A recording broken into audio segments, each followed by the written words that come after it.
Assalamualaikum warahmatullahi wabarakatuh.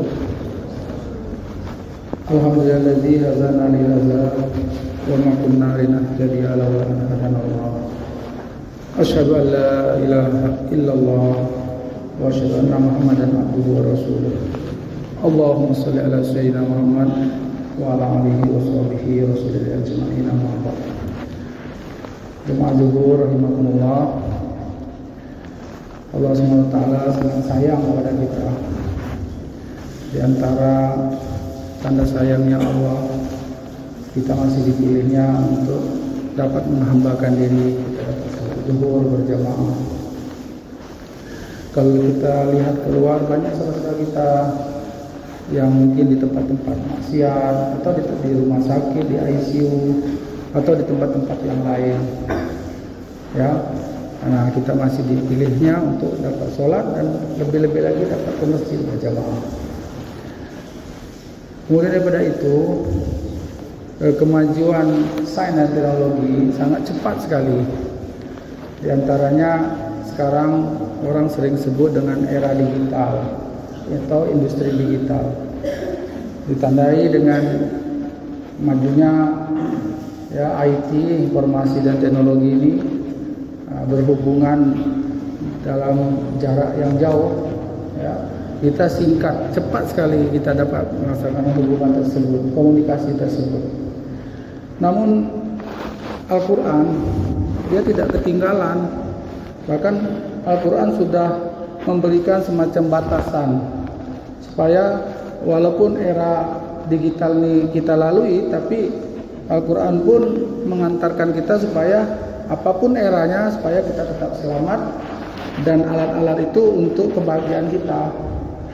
Nah, sebagaimana sekarang kalau kita lihat fenomena yang ada, seperti contoh, kita masih ingat macam mana jatuhnya Saddam Hussein misalnya di Irak. Ya, itu hebatnya opini publik.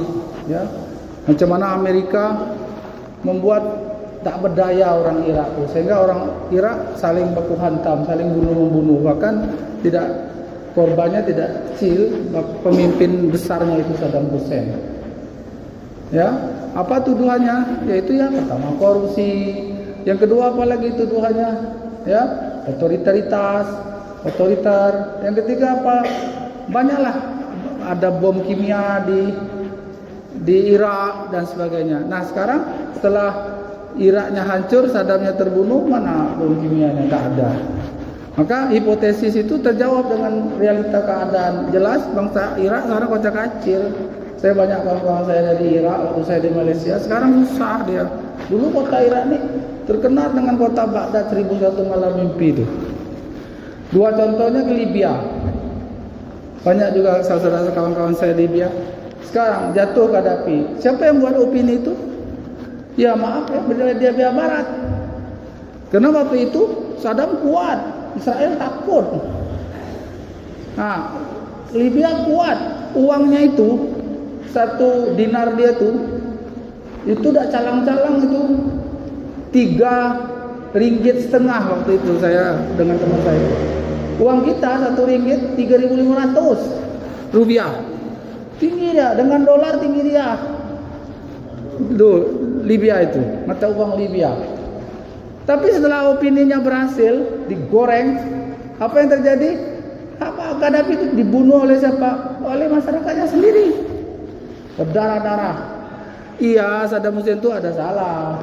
Gaddafi itu juga ada salah, tapi dia manusia. Ya kalaupun didaulat dia mau dihukum, ya dihukumlah dengan berdaulat oleh negaranya sendiri. Mengapa ada campur tangan? Yang jelas kan setelah diadu domba, kacau, chaos, kan datang pasukan multinasional, penyelamat datang di situ. Untuk apa? Untuk menangkap Saddam, untuk menggiring opini, untuk menangkap pemimpin. Tapi siapa? Mereka orang Islam. Jadi ini dua contoh sebenarnya.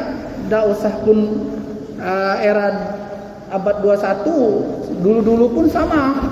Masa Nabi itu ada Musailamah Al-Kadzab. Masih hidup pun Nabi, ada yang ngaku Nabi. Nah, jadi apa yang nak saya sampaikan di sini Al-Qur'an ya, Allah sampaikan dalam surat 49 ya ayat 6. Ya ayyuhallazina amanu in ja'akum fasikum binaba'in fatabayyanu an tusibu qauman bijahalatin fatusbihu ala ma fa'altum nadimin. Hai orang-orang yang beriman, jika seseorang yang fasik, nah itu, jika seseorang yang orang fasik tuh, dia tuh tidak jalankan perintah Allah tuh, cuman dia kemas, bagus dia, komunikasinya bagus, penampilannya bagus ya, tapi sama Allah dia tidak jalankan perintah tuh, dia tahu tidak jalankan, kadang dia tidak tahu juga. Datang kepadamu membawa satu berita, membawa kabar, cerita, apalagi janji-janji ya, maka telitilah kebenarannya. Nah, kita disuruh apa? Tabayun, teliti. Nah, teliti itu ada dua. Pertama validitasnya, yang kedua reliability-nya. Validitas itu kesohihannya. Ya, kalau reliabilitas itu apa? Kesesuaiannya. Contoh, mana beda validity dengan kesesuaian yang mudah tuh? Misalnya babi dengan kambing. Kalau babi itu sudah jelas haram, tidak usah cari kesesuaiannya kita sebagai muslim. Tapi kalau kambing halal kalau disembelih. Tapi kita realitinya bisa untuk orang-orang tertentu, jangan dulu, mungkin tensinya tinggi, itu tidak sesuai, bukannya halal, bukannya haram. Kalau babi sudah tidak usah cari realitinya. Dalam statistik pun demikian, untuk mencari korelasi dan signifikasi itu. Nah, jadi di sini kalau kita dapat berita orang ngomong gitu, oke, mana dokumennya, mana dalilnya, mana istilahnya kalau dalam hukum pasalnya berapa, di situ. Kalau sesuai enggak? Kalaupun ada pasalnya pun masih sesuai. Misalnya contoh, Umar ini punya aku misalnya, tanahnya punya aku, mana ada sertifikatnya? Oke, ada. Kita cek di BPN, mungkin sertifikat ganda. Oh, aku dikasih orang, siapa yang kasih? Kan gitu. Kalau tidak ada sertifikat, bisa saja ngomong ini dari apa tuh Brownie itu dari ujung sampai jam tos punya ayah aku, punya datu aku, ngomong bisa. Tapi orang kan ada bukti. Nah itu.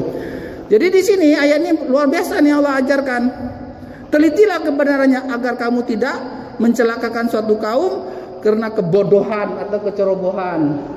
Nah kemudian yang akhirnya kamu menyesali perbuatan itu. Maknanya apa? Kalau masih di dunia, masih hidup, kita bisa memaafkan, saling memaafkan. Kalau sudah mati, nah itu masalah. Jadi luar biasa Al-Quran nih. Ya betul. Dia bukan hanya sekedar iqra, tapi hudal linnasi wa bayyinatin minal huda wal furqan. Sebagai apa? Sebagai sumber ilmu, sebagai petunjuk, sebagai furqan. Dia macam pisau kontrol tuh, mana hak, mana batil, mana perintah, mana larangan. Artinya kita disuruhnya cerdas, tapi betul. Nah, jadi berangkat dari ayat 4, surat 49, surah Al-Ayat ayat 6 ini luar biasa. Pertama tabayun, kalau kita mendapat berita, ya, tidak bisa kita terima mentah-mentah. Walaupun kakak beradik, apalagi orang lain. Kadang-kadang kakak kita, adik kita, kalau dia bawa berita, kita harus teliti juga. Nasab tinggal nasab, kebenaran tetap kebenaran. Nah, ini ada satu cerita. Saya pernah mengaji, ada suatu orang tua, suami istri. Dia ini sayang dalam rumah tangga cantik. Suatu hari si nenek ini, si ibu ini, dia anting-antingnya hilang satu. Yang si bapak tuh roda sepedanya tidak ada lagi. Jadi suatu pagi dia ini nak buat surprise. Dia sayang dengan istrinya, si istri sayang dengan apanya suaminya. Jadi dia pergi pasar. Aku jual bela anting yang sikok kan dipakai ida, kaget duitnya beli roda sepeda tuh biar suami bisa gunakan sepeda. Si suami ini punya juga semangat untuk memberikan surprise kepada istri. Jual bela sepeda ini rodanya tinggal sikok nih. Kaget duitnya belikan anting. Pergilah ke pasar, tapi tidak musyawarah, diam-diam aja mau surprise. Pergi pasar. Si datuk tadi, si bapak tadi dapat jual ban sepeda tuh pergilah ke toko emas beli anting-anting. Dengan senang hati kan. Si maknya tadi si kok jual anting-anting beli ban sepeda. Sampai rumah, anak surprise. Pak, apa bu? Sinilah pak. Yang satu bu, apa pak? Sinilah bu. Dan tunjukkan kan nak surprise. Yang si kok bawa ban sepeda, yang si kok bawa anting-anting. Masya Allah kata dia. Ngapa bu beli ban sepeda kan? Bapak kan ban sepeda bapak kan tinggal siko. Mudah-mudahan kan kalau ada ban ini bisa dipakai bu, laku jual bu, beli anting-anting ibu nih. Nah, itu masalahnya apa? Lagi baik beda dimusyawarahkan, Mbak, hasilnya macam tu. Untuk baik nih, apalagi kejahatan, sesat menyesatkan, rugi merugikan. Baik saja, maka ayat Allah yang lain tu betul tu. Wa'fu anhum wastaghfir lahum wasawirhum minkum fa idza azamta fatawakkal 'ala Allah. Jadi sambung hati kita, senyum sama kawan, tegur sapa. Lalu wa'fu anhum wastaghfir lahum, bermusyawarah di antara kamu. Fa idza azamta, apabila kamu sudah memberikan usulan yang terbaik ya, yang sesuai, fa idza azamta fatawakkal 'ala Allah, tawakal kepada Allah. Apapun keputusan itu takdir. Sama kita tidak pernah minta lahir, kita lahir. Untung kita menjadi manusia. Jadi orang, lebih untung lagi kita orang beriman, orang Islam. Coba kalau Allah jadikan kita ayam, kambing. Nah protes, tidak bisa. Itu prerogatif Allah. Allah halik, kita makhluk. Nah, bukan masalahnya bukan di situ. Kalau kita nerima taqadratullah nih, ya, terima juga aturan main Allah. Yaitu apa? Guidance itu Al-Quran, modelnya itulah para nabi dan rasul. Nah, untuk kita bisa memahami, mengaplikasikan, itulah ngaji. Itulah kita duduk majelis ilmu. Kita beribadah bagus, tapi kadang-kadang tidak mau ngaji, kurang maksimal. Ada yang ngaji tapi tidak mau beramal, salah juga. Cobalah, dia pandai tapi tidak sekolah SD, SMP, tidak madrasah ibtidaiyah, sanawiyah, masuk kerja, tidak terima orang. Orang kan minta kompetensinya juga. Apalagi zaman kekinian. Kalau zaman dulu ada apa? Ada nasab. Guru kau siapa, guru kau siapa, guru siapa. Ada sanadnya. Ada ijazahnya. Nah sekarang, kadang kita berpikir songsang. Mudahlah, gampang lah. Mana bisa. Ya, jadi itu tadi. Ngaji, ada kitabnya, ada surat, ada ayat. Sudah tuh, siapa yang nyampaikan, dari mana dia dapat. Nah, kita tengok kesesuaiannya dalam penyampaian tersebut dalam current isu keadaan sekarang.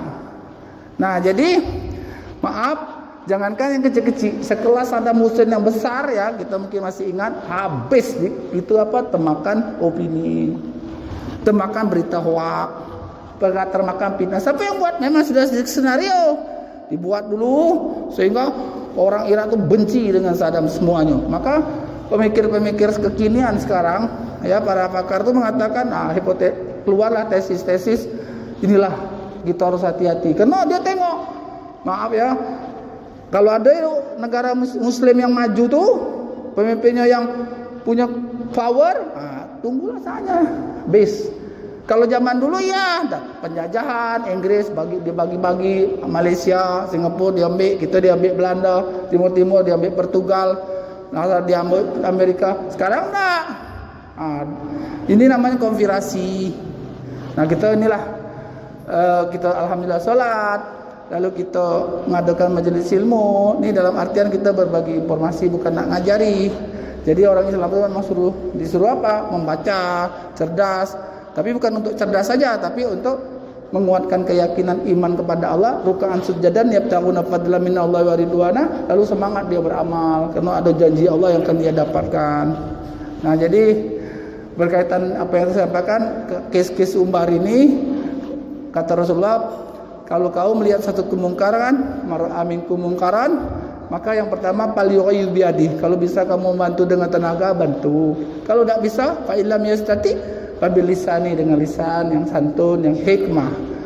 You have argument, you have document. Ya, Misalnya, oh tadi kaitan dengan orang fasik bawa berita, ayat 6 surat 49 surah Al-Hujurat dalam Al-Quran, orang bisa tengok. Tapi kalau ngomong tanpa dalil, apa tanpa argumen, tanpa dokumen, nanti dululah ya. Nah, balik lagi konflik-konflik kembali. Kalau kita tidak bisa juga bilisani pikiran, doa, ya Allah selesaikanlah sesama umat Islam yang lagi berbeda pendapat atau bertikai ini. Mudah-mudahan dengan bertikai ini ibaratkan besi yang dibakar, dipukul, diasah jadi pedang yang cantik esok. Ini sudah perjalanan kehidupan manusia. Karena Allah pun sudah kabarkan surah Al-Muluk ayat 2 yang kemarin kita sampaikan. Kita pasti diuji, laki bini pun kita lagi diuji. Apalagi kita berinteraksi dalam institusi. Cuma kita ni tidak mau duduk di masjid, duduk di luar 2-0. Kalau di masjid, mari kita sama-sama. Nah, kalaupun di luar masjid, tidak pun salah. Tapi ya bawa ruhaniyah tu, bawa agama tu, kecerdasan spiritual, intelektual dan sosial. Jangan kira orang masjid bengak-bengak. Zaman dulu tu takluk Romawi, takluk Persia, takluk Mesir, kemana? Kepada Madinah. Fakta tu. Terutama pada zaman Khalifah Umar bin Khattab. Sekarang mana? Tak ada. Nah, takluk ke Madinah. Madinah itu apa? Mana Masjid Nabawi itu? Tanyalah mana kantor Nabi Muhammad. Mana kantor Abu Bakar Siddiq? Mana kantor Umar bin Khattab? Bukan kita tidak perlu kantor saat ini, tapi jangan menyepelekan spirit masjid. Nah, bagaimana Rasulullah itu membuat sahabat itu pintar? Kalau sekarang dosen, ininya mahasiswa. Dulu tidak. Rasulullah itu muridnya sahabat namanya tuh. Tapi loyalitinya 100%. Bahkan dapat titel dari Allah radhiyallahu ajma'in dalam Al-Quran tuh. Ini dapat kami sampaikan, lebih dan kurang mohon maaf. Wabillahi taufiq wal hidayah. Assalamualaikum warahmatullahi wabarakatuh.